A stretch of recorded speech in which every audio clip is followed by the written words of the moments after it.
Le samedi passé, le B52 a évoqué la question du concert de Sidiki Diakité en Côte d'Ivoire. Et quand il a évoqué cette question ici, n'ayant pas tous les tenants et les aboutissants, j'ai parlé avec beaucoup de réserve. Parce que quand tu n'as pas une bonne connaissance de quelque chose, il faut aller doucement. Parce que la parole, là, elle doit être sacrée. Quand tu dis quelque chose, non seulement tu dois dire la bonne parole, mais il faut que ce soit la parole vraie. Le B52 a donné ses raisons. Moi, qu'est-ce que j'ai fait?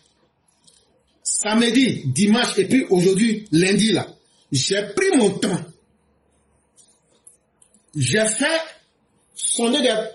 partie des personnes. Et je leur ai posé la question. J'ai dit, le problème de Sidiki Diabaté, là, il va venir chanter à Abidjan le 18 octobre 2025. Il dit qu'il va venir pour rendre hommage à Alassane Ouattara. Il va faire sa chanson là, il va chanter au stade Félix Houphouët-Boigny. Est-ce que c'est une chose que vous aimez? Dans toutes les villes où on a demandé des gens, les gens nous disent que eux, actuellement, avec les lourds souvenirs et les sales souvenirs que les Maliens leur ont laissés là, que eux n'ont pas envie de voir Sidiki Diabaté en Côte d'Ivoire. Que eux là, que ce concert là, eux trouvent que c'est quelque chose qui n'est pas une bonne chose. Et moi je vais préférer dire ma vérité à nos autorités. Et je vais classer ça en 4 points. La première vérité que je vais dire à nos autorités, c'est qu'au plan politique là, il ne faut jamais jouer avec la sympathie que le peuple vous porte. Comme si le peuple était condamné à vous aimer. Hey, vous êtes politiciens, vous êtes nos dirigeants, mais on ne peut pas vous aimer plus que nous-mêmes. Je parle du président Ouattara avec tout son gouvernement. On a beau vous aimer là, on ne peut pas vous aimer plus que nous-mêmes. Parce que ça s'appelle l'estime de soi. Et vos militants, ceux qui vont aller voter pour vous là, ils ne sont pas dans leur grande majorité favorables selon les sondages que moi j'ai menés entre le samedi et aujourd'hui lundi. Ils disent que c'est quelque chose qu'ils vivent mal. Qu'ils vivent ça comme un manque de considération. Et que eux, politiquement parlant, ça va les démotiver. Même souvent, même s'ils vont aller voter pour le président Ouattara, c'est avec un goût amer. Est-ce que vous pensez qu'en période électorale, poser des actes qui vont décourager vos militants là, est-ce qu'au moment où on est en train de chercher à encourager les militants, si vous-même les politiciens, vous êtes ceux qui posez des actes pour décourager les militants, donc finalement on se demande quel objectif politique vous voulez atteindre. Moi je pense que le plaisir d'un politicien, c'est d'être le plus proche de la population. Mais si vous-même vous êtes en train de poser des actes pour saboter vos propres efforts à la veille des élections, mais qu'est-ce que vous voulez que les autres fassent? Donc, la question, je la remets entre vos mains. Le deuxième plan, j'ai abordé la même problématique sur le plan sécuritaire. De vous à moi, vous savez aujourd'hui que nos forces de défense, nos services de renseignement et tous ceux qui sont consciencieux, chacun aujourd'hui cherche à protéger la Côte d'Ivoire. En faisant des grands regroupements de ce genre-là, si quelque chose arrive, si les opposants maléfiques là profitent pour dire qu'on est un conseil des gens du RHDP, allons, et puis on va faire quelque chose là-bas, ou me paye des mauvaises personnes qui vont faire quelque chose, et puis il y a des vies humaines qui sont perdues. Est-ce que vous êtes prêts en tant que dirigeant à assumer les conséquences? C'est vrai. Peut-être que vous avez le pouvoir aujourd'hui. Peut-être que vous avez accès à un niveau de connaissance que nous autres, nous n'avons pas. Ça, c'est vous qui les avez. Mais quand vous-même vous regardez aujourd'hui, là, un homme, là, faut jamais s'amuser avec le destin. Même quand tu es fort, là, faut pas t'asseoir sur le nez du cheval. Même quand on dit que tu es l'homme le plus fort, là, il y a des choses, là, faut pas tenter. Faut pas prendre des risques inutiles. Est-ce que vous n'entendez pas ce que les Maliens disent? Est-ce que vous ne voyez pas le comportement des Maliens? Dans ce concert-là, un amour qui tombe subitement comme ça, brou, un coup. Donc c'est maintenant qu'ils se rendent compte qu'ils aiment les Ivoiriens jusqu'au point de venir rendre hommage au président Ouattara. Après avoir échoué dans leur haine, même si on est les hommes les plus bêtes, quelqu'un qui a échoué dans son mal contre toi, et maintenant ne sachant que faire, s'il ne t'a pas eu dans la violence, il va vouloir t'avoir dans la manipulation. Et c'est ce qu'on appelle les actes du diable, du malin. Et ce concert-là ne représente rien d'autre qu'un acte du malin. Et ce concert-là renferme en lui-même toutes les possibilités de conséquences imprévues. Mais si vous voulez vous faites, hein, nous on s'en fout. C'est vous qui êtes les plus forts aujourd'hui. Si vous voulez vous faites, nous on s'en fout. Mais si quelque chose arrive à quelqu'un, de toute façon là, nous on peut aller voter, comme on peut ne pas aller voter.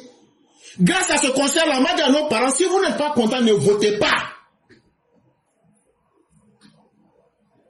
Parce qu'il faut qu'on se dise la vérité, hein. On est avec vous, mais ça ne veut pas dire que vous allez nous manquer de respect, et puis nous on va se taire pour vous regarder. Ce concert-là, annulez-le. Ce concert-là, ce n'est pas ce moment qu'il faut le faire. Ce concert-là, ça ne représente rien dans la vie des Ivoiriens qui va leur être utile. Donc ça ne nous intéresse pas. Si c'est pour les Ivoiriens que vous organisez ce concert, arrêtez-le. Ça ne nous intéresse pas. On préfère vous dire ça clairement. Et de manière symbolique, c'est la troisième étape de mon analyse. Parce que quand tu vis dans la vie là, le respect est un acte symbolique. Et donc, toute chose porte en elle une charge symbolique. Celui qui Diakité que vous voyez là, Diabaté que vous voyez là, je ne connais même pas son nom là-bas. Lorsqu'on a arrêté nos 49 militaires, il a bien sélectionné les mots les plus humiliants vers la Côte d'Ivoire. Il a choisi les expressions les plus vénéneuses envers les Ivoiriens et la Côte d'Ivoire. Vous, en tant que nos dirigeants, vous là, vous vivez dans une bulle. Vous vivez dans la gloire et dans la joie du pouvoir. Mais nous, on vit la réalité de la vie. On n'a pas les mêmes perceptions, hein. On peut vous aimer, mais on n'a pas les mêmes manières de voir la vie. Nous là, le bas peuple là, nous on n'a pas dirigé les blessures qui ont été faites à notre dignité. En tant que peuple ivoirien, nous on n'a pas encore digéré ça. Et on ne peut pas demander à quelqu'un, comme le temps est passé là, il faut te forcer toi-même, tu vas pardonner par la force. Le pardon est individuel et chacun porte sa croix jusqu'à ce qu'il pardonne. Le peuple ivoirien que nous sommes là, notre dignité a été gravement entachée et nous avons encore les douleurs. S'il vous plaît. Vous avez fait l'affaire Aïdara ici. Vous avez vu combien de fois ça a failli mettre le RHDP lui-même en lambeau. Maintenant, si vous n'avez pas su calculer symboliquement les temps des élections, avec tous les sentiments que cela peut réveiller, et vous voulez venir créer la chienlit au sein même de vos propres militants, faites-le. Et les conséquences seront en face de vous. Si vous acceptez ce concert en ces temps-ci, c'est que vous acceptez de réveiller en tous les Ivoiriens tous les mauvais souvenirs, tous les mauvais propos de Sidiki Diabaté et tout ce qu'ils ont fait. L'humiliation qu'ont subi nos 49, c'est que vous donnez donc raison aux Maliens. Ça veut dire que nous là, on est un peuple là. Nous, on ne se souvient pas du mal qu'on nous fait et que nous sommes un peuple qui suit tous ceux qui nous maltraitent. Et donc on devient un peuple chien. Si vous acceptez ce concert-là, c'est cette leçon-là que vous êtes en train de nous donner. Or, nous ne sommes pas des chiens. Et comme nous ne sommes pas des chiens là, on va connaître notre place. Et on va dire, comme c'est vous qui savez ce que vous voulez, allez vous-même là, vous votez vous-même. C'est au RHDP je suis en train de parler. C'est au président Ouattara je suis en train de parler. Ce concert-là, annulez-le. Hein? Ça ne nous plaît pas aujourd'hui. Ça ne nous plaira pas demain. Et nous, on ne peut pas nous insulter. Un individu qui a insulté la dignité profonde des Ivoiriens, qui a humilié les Ivoiriens, aujourd'hui va venir se placer.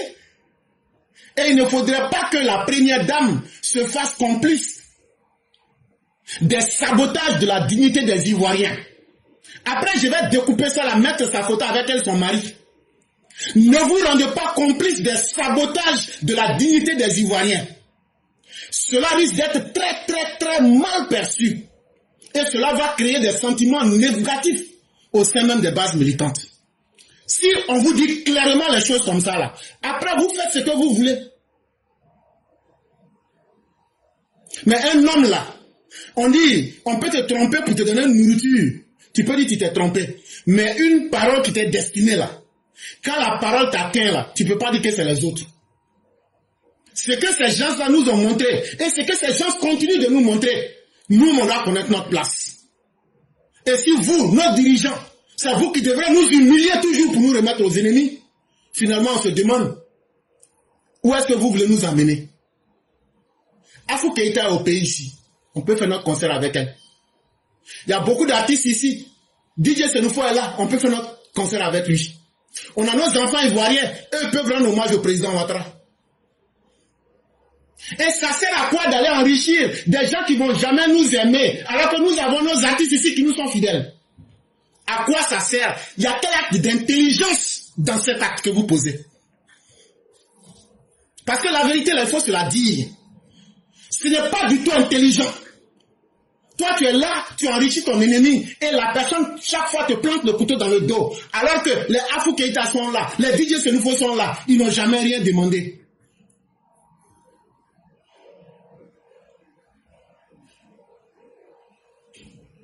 Donc, quand les gens vous respectent là, vous avez aussi l'obligation de les respecter.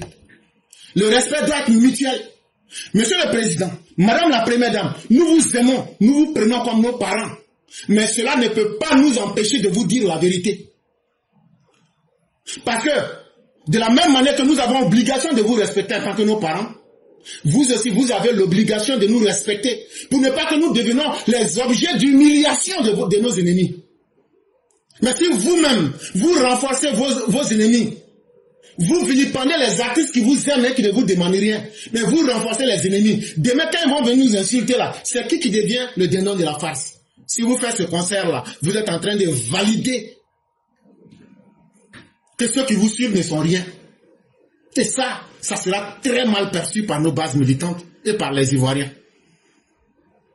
Et pour terminer, j'ai aussi abordé la question sous un aspect anthropologique. L'anthropologie, c'est la sociologie. C'est la science qui permet d'étudier l'homme dans son rapport avec les autres. Quand on vit là, on ne peut pas vivre seul. Monsieur le Président, Madame la Première Dame, nous les Ivoiriens là, nous on n'est pas des tontons. Il n'y a pas de caca à la place de notre cerveau.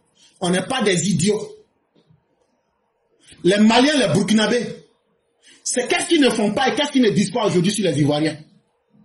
Ton mari qu'on traite de Burkinabé là, moi-même je viens de faire palabre de ça. Je viens de quitter dans un palabre de ça actuellement. Ce sont ces mêmes Maliens et ces Burkinabés qui se promènent aujourd'hui et qui sont en train de faire saigner le pouvoir d'Abidjan. Donc, nous autres qui nous battons là-haut, est-ce que c'est parce que nous on est des enfants bâtards? C'est vous qui savez aimer vos ennemis. Mais est-ce qu'il y a un acte pour vous honorer que ceux qui sortent chaque jour ici pour venir dire c'est faux, on est en train de combattre pour vous nuit et jour. Nous là, on ne vous a jamais demandé un salaire.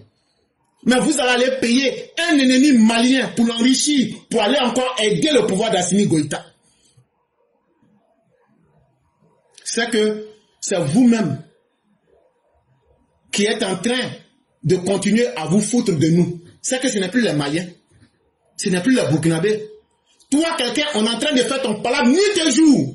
Il y a des gens qui se lèvent, ils mettent leur vie en danger. On fait tout pour répandre la dignité. Mais si toi, tu laisses ces personnes pour venir utiliser les ennemis de ces personnes, ça veut dire que ceux qui mènent ton combat nuit et jour là, c'est que eux-mêmes ont un problème. Quand ces analphabètes enragés du Sahel, quand ils sont en difficulté, c'est eux, tu les vois dans les camions de bétail, ils viennent rentrer chez nous ici. Quand ils viennent, quand c'est les Burkinabés, s'ils ne sont pas braqueurs, ils sont violeurs, ou bien ils sont là pour voler dans les champs. Quand c'est les Maliens et autres, c'est eux qui vous servent à mon frère, ou bien nous sommes tous africains. Quand ils sont dans la galère, c'est comme ça qu'ils sont. Mais une fois qu'ils ont obtenu ce qu'ils veulent de la Côte d'Ivoire et des Ivoiriens, une fois qu'ils ont pu régler leurs problèmes en Côte d'Ivoire, c'est ceux-là que tu vois, en retour pour ce que la Côte d'Ivoire leur a donné, ils nous servent que du malheur et de l'ingratitude. À un certain moment là, même si le monde entier te déteste, toi-même là, il faut apprendre à t'aimer. Et cela doit cesser, car nous autres, nous les Ivoiriens, nous avons une dignité en tant que peuple. Et nous n'accepterons pas Même si vous êtes le président et la première dame, nous, on ne va pas accepter de vous suivre dans tout acte qui va saboter la dignité des Ivoiriens. On ne va pas accepter et on va vous dire ça clair. Un peuple là, il a sa dignité. En tant que peuple, nous avons notre dignité. Et c'est pour ça qu'on sort chaque jour pour combattre ceux qui sont en train de vous salir avec votre régime. Mais si vous-même, vous devrez être les premiers à saboter la dignité du peuple. Le respect ne se commande pas. Le respect doit être mutuel. Quelqu'un qui ne veut pas te respecter, la personne te donne le droit de lui manquer de respect. Et nous autres Ivoiriens là, venez nous dire que nous Ivoiriens, on ne sait pas quand rendre hommage à nos chefs d'État. Ça veut dire que nous ne sommes pas suffisamment matures pour savoir qu'on doit rendre hommage à Alassane Ouattara. C'est une insulte à notre intelligence. C'est une insulte à notre capacité à apprécier les efforts que le président Ouattara a fait. Et il n'y aura pas un acte qui va célébrer le président Ouattara plus que les Ivoiriens qui vont se déplacer pour braver toutes les menaces de l'opposition pour aller voter dans les urnes le 25 octobre 2025. Et donc, faisons beaucoup attention. Quels que soient les hommages que les enfants des autres vont vous rendre là, un vrai parent, un vrai père, une vraie mère là, quels que soient les hommages que les enfants des autres habitants du village vont te rendre là, si toi-même tes enfants ne t'ont pas rendu hommage, ça veut dire que toi-même là, tu sais que tu as raté ton existence, ta vie a été un fiasco. Alassane Ouattara, est-ce que ta vie est un fiasco? Madame la première dame, est-ce que votre vie est un fiasco? Je ne le crois pas. Parce que les enfants que vous avez derrière vous, nous vous honorons chaque jour. Et nous vendons votre image chaque jour. Ne venez pas nous humilier en allant rendre encore, en disant les enfants des autres sont mieux que mes enfants. C'est une foutaise que nous n'allons pas accepter. Ça, je le dis au président et à sa femme. C'est une foutaise que nous n'allons pas du tout accepter. Et si vous le faites là, faites. Nous, on va dire à nos parents, ceux qui ne sont pas contents, n'allez pas voter. La date du 18, ça sera devant nous tous ici. La date du 18 octobre, là, ça sera devant nous tous ici. 13 jours après, on va voter là. Tous ceux qui sont des mécontents là, on va leur dire n'allez pas voter. Si vous ne nous respectez pas, nous aussi on va vous imposer le respect. Il faut qu'on se respecte. Et il y a des choses qu'on ne va plus accepter. Ce concert là, mettez-y fin. Le Mali est en train d'être saigné par les djihadistes. Le Mali est en train d'être balafré par les djihadistes et les terroristes. Le Mali mérite que ses fils, comme Sidiki Diakité, pas lui rendre hommage. Nous les Ivoiriens, nous ne sommes pas du tout des bâtards. Nous savons quand et comment rendre hommage à notre père Alassane Ouattara. Nous savons quand et comment rendre hommage à notre mère Dominique. Et parce que nous savons combien de fois vous avez donné le meilleur de vous à la Côte d'Ivoire. Si ce sont vos collaborateurs ou vos cellules de communication qui sont en train de vous mettre dans cette situation, ça, ce que je dis là, c'est ce que beaucoup de personnes pensent. Si vous voulez vous mener un sondage, et vous allez voir si ce que je dis là, c'est faux, mais si c'est vrai là, faites. Moi, je ne suis pas là pour parler dans les sentiments. Moi, là, ce conseil, je ne dis pas à Abidjan. Que ça se fasse, que ça ne se fasse pas, là, ça ne me fait ni chaud ni froid. Mais il faut penser d'abord l'environnement dans lequel nous sommes. Vous devrez aujourd'hui, le moins possible, rendre vos militants mécontents. Et vous devez calculer les gestes que vous posez. Et tout ce qui peut énerver ou confondre vos militants, nuit et jour, les gens sont en train de combattre pour essayer de faire quelque chose. Mais si c'est vous-même qui allez venir poser le contraire de ces actes-là, c'est que vous nous dites que nous tous, on peut se reposer. Et donc, s'il vous plaît, respectons-nous mutuellement. Il serait mieux de mettre fin à ce concert-là. Ça va arranger beaucoup de choses. Ça va nous faciliter la tâche. Si on me dit non, c'est dans le cadre de la campagne. Mais et les artistes ivoiriens qui sont là? Et nos artistes ivoiriens qui mettent leur vie en danger? Et nos artistes comme les Bidefers qui mettent leur vie en danger? On a notre frère Dida là, lui il chante. Comment il s'appelle? Tabalé. Ceux-là, eux ne sont pas artistes.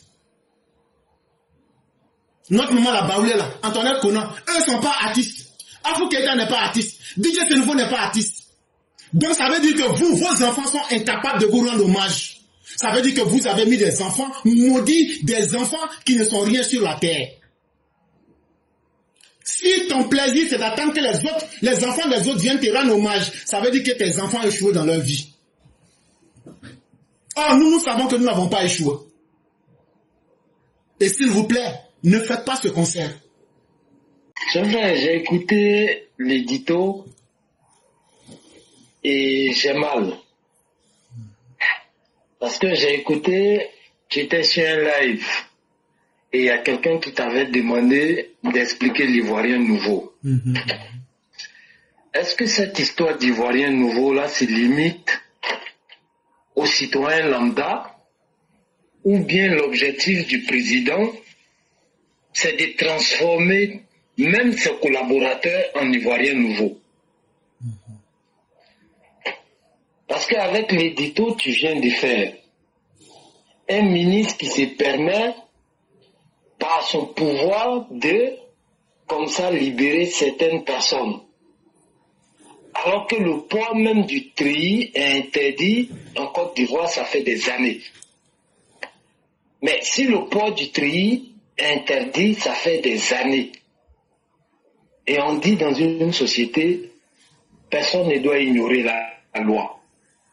Alors, ceux qu'ils ont attrapés, qu'ils étaient en train de faire du treillis ou bien qu'ils avaient une cargaison de treillis en leur possession, c'était quoi l'objectif? Surtout quand nous sommes dans une situation avec tout ce qui se passe avec l'opposition et même les pays environnants. On a vu une vidéo un moment, l'année passée, où il y a une stratégie des gens qui voulaient infiltrer la Côte d'Ivoire, même à vouloir fabriquer des plaques d'immatriculation pour pouvoir rentrer incognito en Côte d'Ivoire. Et ce ministre se permet, par son pouvoir, d'intervenir lorsqu'on interpelle des gens qui ont des quantités de treillis en leur possession. Est-ce que cet Ivoirien nouveau-là doit se limiter aux citoyens lambda? Pendant qu'on se tue nuit et jour, pendant qu'on veille parfois sur TikTok ou sur Facebook, en train de sensibiliser les gens, en train de donner des sonnettes d'alarme, en train d'interpeller la population à collaborer avec nos autorités, ceux même qui laissent leurs familles pour sécuriser la Côte d'Ivoire. Et c'est un ministre qui doit se permettre ce genre de comportement-là. Il n'est pas compté parmi ces Ivoiriens nouveaux-là. Surtout quand on pense que c'est un collaborateur de ce grand monsieur pour qui on a donné notre confiance, pour qui on se bat nuit et jour sur les réseaux, jusqu'à ce que d'autres même nous insultent d'être des moutons. Est-ce que c'est nous, on a mal compris les critères de l'Ivoirien nouveau? Ça fait mal au cœur. Et j'espère que ce cri de cœur-là, ou cette dénonciation-là, ça va rentrer dans les oreilles de qui de droit pour que ce dernier-là soit appelé pour lui rappeler que tu peux être ministre, mais tu n'es pas au-dessus des lois de la Côte d'Ivoire. Tu peux être ministre, mais ce n'est pas toi qui dois décider au détriment des Ivoiriens où le soleil doit se lever et où le soleil doit se coucher. C'est vrai, après ce dernier, je vais interpeller notre Fontagouin. Je vais aller doucement, pas parce qu'elle est première ministre, elle est première dame. Je vais doucement parce que cette dame-là a donné beaucoup en accompagnant notre capitaine, notre fétiche. Fontagouin, ton mari a fabriqué des Ivoiriens nouveaux. Des Ivoiriens, partout où ils se trouvent, qui ne cherchent pas à commander l'amour de la Côte d'Ivoire, mais qui veulent imposer le respect de la Côte d'Ivoire en tant qu'Ivoiriens nouveaux. Et encore, quand c'est vers des personnes à qui la Côte d'Ivoire a tendu la main, mais qui en retour nous montrent que s'il y a lieu de faire un choix, ils vont choisir leur pays. Il ne faudrait pas qu'ils prennent ton nom pour cracher sur la Côte d'Ivoire et après revenir profiter de la Côte d'Ivoire parce que j'ai X ou Y auprès de moi. Nous, on ne met pas quelqu'un au-dessus de la Côte d'Ivoire. Donc, comme je le disais, je vais doucement parce que vous avez donné beaucoup en accompagnant ce grand monsieur. Mais cet Ivoirien nouveau que ton mari a créé là, amenez-nous à faire ce travail-là en transformant d'autres Ivoiriens nouveaux qui imposent le respect de la Côte d'Ivoire, quelle que soit la personne qui se trouve en face de nous, quelle que soit la personne à qui on a affaire.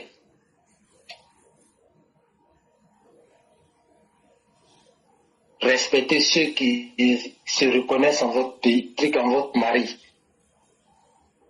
Respectez ceux qui ont cru en l'Ivoirien nouveau que votre mari est en train de créer. Des Ivoiriens qui sont fiers de leur pays. Des Ivoiriens qui ne vont jamais accepter que quelqu'un vienne cracher sur la Côte d'Ivoire ou sur la dignité de la Côte d'Ivoire ou sur l'hospitalité de la Côte d'Ivoire. Mais au nom de tout ce que vous avez fait pour nos mamans, pour des enfants de la Côte d'Ivoire, on vous interpelle encore une fois. Il ne faudrait pas qu'on mette vos noms devant quelque chose où l'Ivoirien nouveau va se sentir indigné. C'est vrai, la troisième personne, ça sera pour Toby. Et j'interpelle le procureur de la République parce que j'ai vu une publication d'un document disant que même le président n'a pas eu ses 1% de parrainage. Ça m'a amené à aller regarder le serment, la prestation de serment de la présidente de la Cour constitutionnelle, qui nous dit dans son serment qu'elle va faire son travail avec honneur et dignité. Ce qui l'empêche de divulguer même des documents qui sont en sa possession par rapport aux candidats. Alors, à quel moment Toby se permet de fabriquer ou même d'avoir un document et avoir le courage de publier ça alors que la présidente même du Conseil constitutionnel n'a même pas le droit de publier les informations personnelles d'un candidat? Il doit être entendu. On doit savoir comment il a fait pour avoir ce document-là. Et s'il a des complices, ces complices-là doivent être entendus aussi. Parce que je me reconnais en cet Ivoirien nouveau que le président est en train de créer. Voilà pourquoi aujourd'hui, pour rappeler à l'Ivoirien nouveau que tu peux être utile aussi à la transformation et à la rééducation de tous les Ivoiriens, aujourd'hui il y a un numéro 101 pour dénoncer certaines choses pour qu'on puisse construire cette Côte d'Ivoire-là. Comme le dit notre hymne national, soyons un modèle pour l'humanité. Et on sera un modèle d'abord en éduquant même ceux qui pensent qu'ils ont les pieds sur le caillou. Et en les rappelant qu'on sera tous au même pied d'égalité, de par le pouvoir que la Constitution nous donne. Et on doit se soumettre aux règles de la République. Merci, cher frère. Merci en tout cas pour tout le combat que tu mènes. Merci infiniment, cher frère. Et dans une société que nous voulons construire, ce n'est pas la position sociale qui doit déterminer notre capacité à naviguer dans les lois. Et il y a des choses qui se passent qui ne sont pas du tout correctes. Ceux qui ont été arrêtés et qui ont été libérés, ce n'est pas du tout juste. Il faudrait qu'ils subissent la rigueur de la loi. Et ceux qui les ont aidés dans cette forfaiture, je vais parler du ministre, il faut qu'ils soient entendus. Parce que ce n'est pas du tout sérieux et ça donne une très mauvaise image même du gouvernement lui-même. C'est un acte de favoritisme. Pourquoi il ne se lève pas pour aller demander pardon pour les autres? Parce que ces autres-là ne sont pas ses parents. Et le gouvernement n'est pas là pour des parents ou bien pour des amis. Le gouvernement actuel est là pour tous les Ivoiriens. Et en tant qu'un ministre en fonction, on ne doit pas choisir de poser des actions en tenant compte de sa proximité familiale avec les uns les autres. C'est une erreur catastrophique.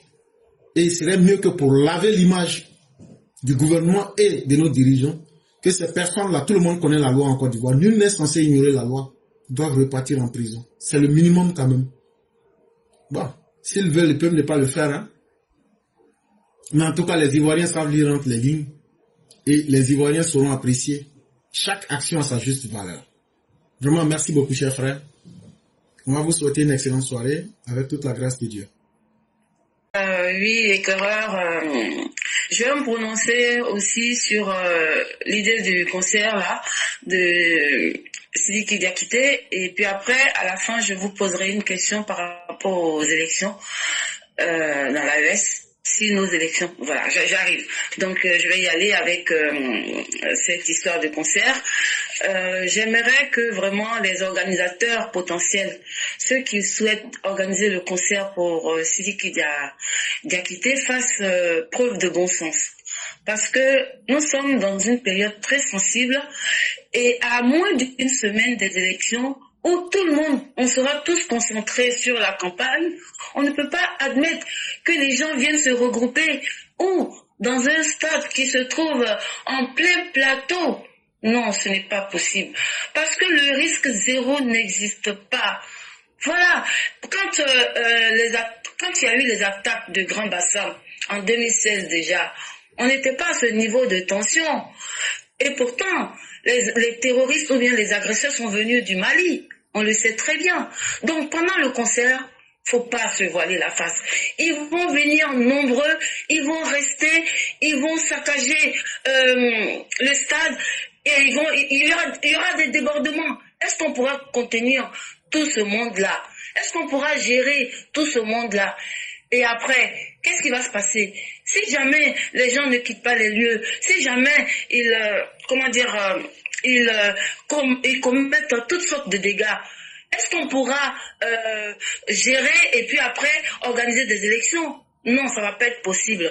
Ça va tout chambouler quand on sait que l'opposition est prête à tout, est prête à utiliser les gens de l'AES pour commettre des forfaits. Donc franchement, que la Première Dame se ressaisisse et elle n'autorise pas ce concert. Vraiment. Et Clara, je voulais dire juste ce petit mot là par rapport à ça.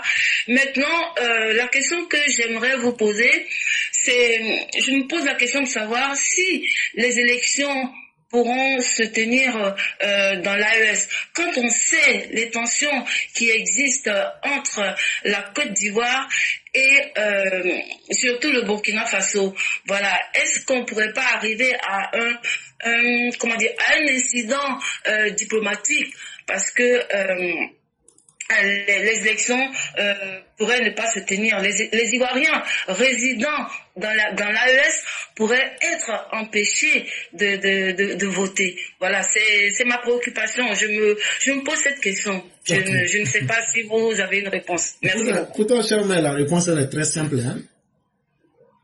Des soi-disant autorités qui interdisent même des élections dans leur propre pays. Mais les Ivoiriens même qui sont dans ces pays doivent comprendre que pour ne pas mettre leur propre vie en danger, ils doivent rester à l'écart.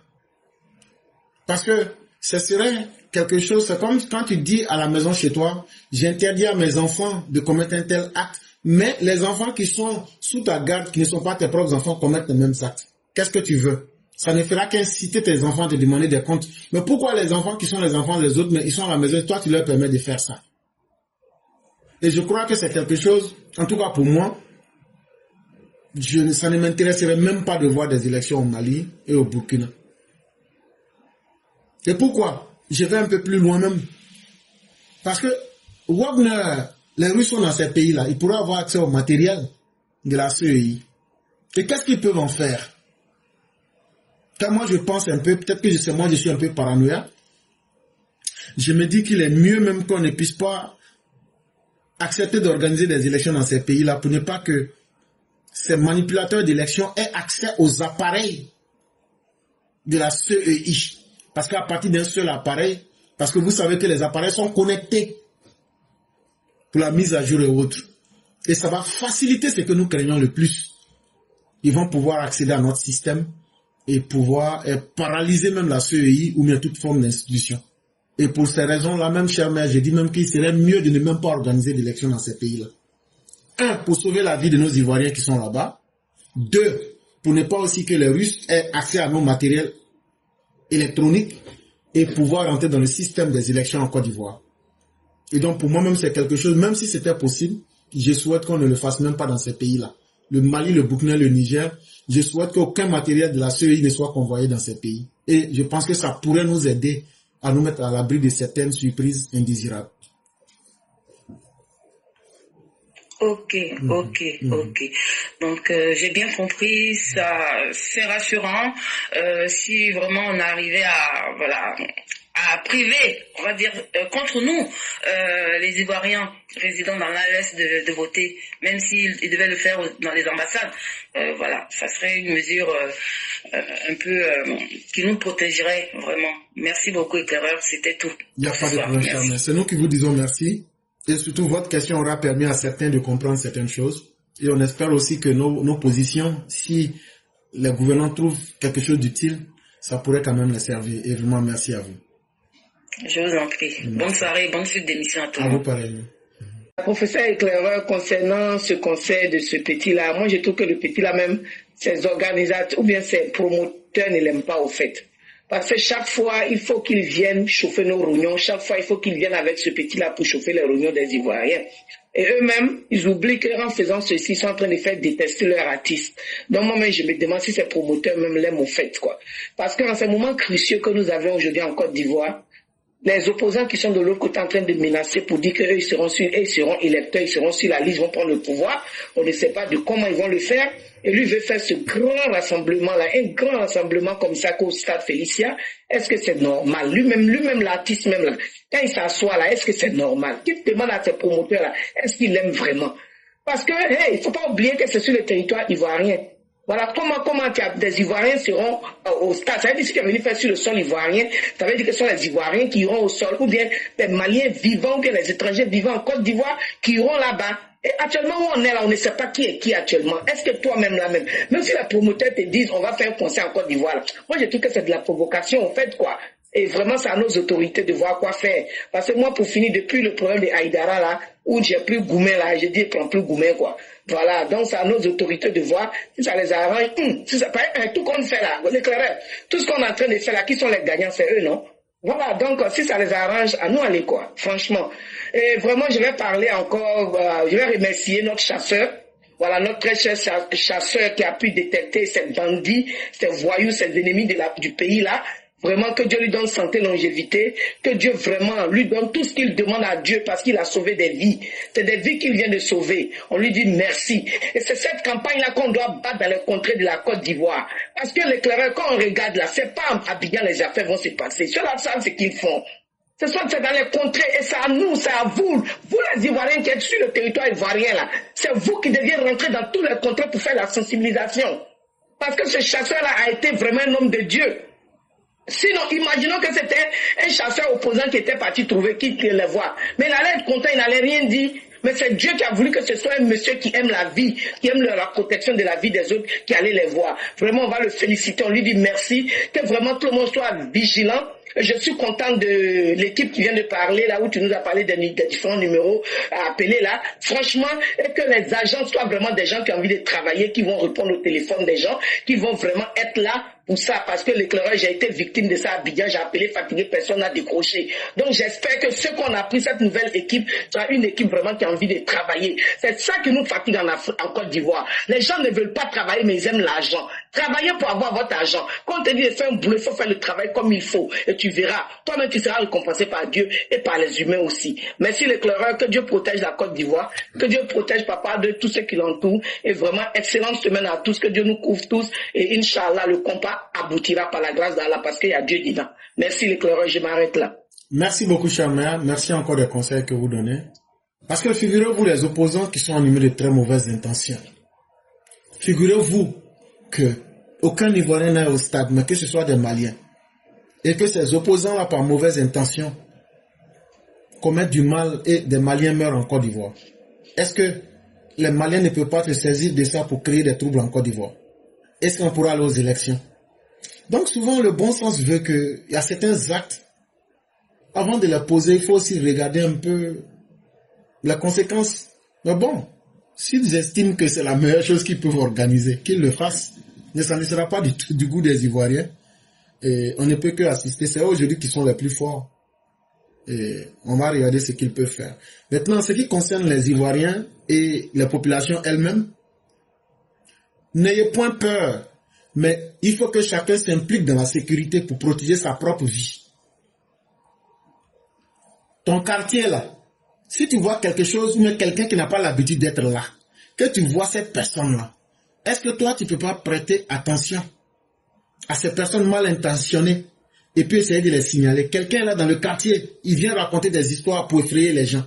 C'est des gens que vous pouvez cibler et puis appeler le 100, le 110, pardon, le 100, le 111 ou même le 101. En tout cas, c'est ce conseil-là que nous, on peut vous donner. Parce que moi, je ne serai pas en danger. Le jour qu'il y aura une mauvaise chose en Côte d'Ivoire, là, moi, je ne vis pas en Côte d'Ivoire. C'est pas moi qui suis en danger. Donc, quand nous, on soit ici pour vous donner des idées, pour vous protéger, mettez-vous ensemble. Collaborez en tant que des groupes. À partir de maintenant, ouvrez les yeux, les oreilles, pour ne plus être surpris par quoi que ce soit. C'est en tout cas le conseil que nous, on peut vous donner. Maintenant, si vous-même, vous voulez être les sacrifices ou les statistiques, parce que ce qu'on vous demande, c'est trop. On vous demande de protéger vos vies. C'est trop demandé. Donc, on va vous souhaiter aussi une bonne mort. Moi, ça ne me fera ni chaud ni froid, parce que moi, là, c'est pas moi, je vais mourir à votre place. Ça, au moins, là, c'est une vérité, là. C'est évident. Et ça, on peut vous dire ça clairement. Donc, si vous voulez, vous faites. Si vous voulez, ne faites pas. Moi, là, moi, je suis à l'aise. Donc, je crois que de cette façon aussi, le message peut être compris. Parce qu'en Côte d'Ivoire, on sait comment se parler. Parce que les gens pensent qu'on est en train de leur demander pardon pour protéger le pouvoir. Voilà. Le pouvoir, on n'est pas en train de vous demander pardon pour protéger Ouattara. Quand ils vont commencer à tirer les balles là, c'est parce qu'ils ne sont pas suffisamment garçons. Sinon là, c'est à partir du palais, ils devraient commencer. Voilà. Mais c'est sur vous, dans les villages, dans les campements là, qu'ils vont commencer. Donc là, quand on vous parle là, si vous pensez qu'on est en train de vous demander pardon, nous on ne prend pas ça là avec le gouvernement de Ouattara. Donc là, nous on parle parce qu'on veut protéger vos vies. Donc si vous pensez qu'on est en train de vous demander pardon pour protéger le pouvoir de Ouattara, ne faites pas ce qu'on vous dit. Asseyez-vous, fermez les yeux. Mais quand ils vont commencer à vous égorger là, c'est là, moi je ne serai pas là. On va montrer à la télévision, on va regarder vos vilains cadavres, on va regarder ça aussi, et puis on va passer à autre chose. C'est fini. Parce que les Ivoiriens ont une mauvaise manière de comprendre les choses. Et souvent, là, il faut leur parler de cette façon-là pour qu'eux-mêmes puissent s'asseoir et puis se dire, ah, donc c'est comme ça. Donc, il faut leur expliquer de deux manières pour qu'ils comprennent. Et je crois que si on leur parle comme ça, ceux qui font semblant mais qui ne veulent pas comprendre, ils vont bien comprendre. Donc, vraiment, merci à vous.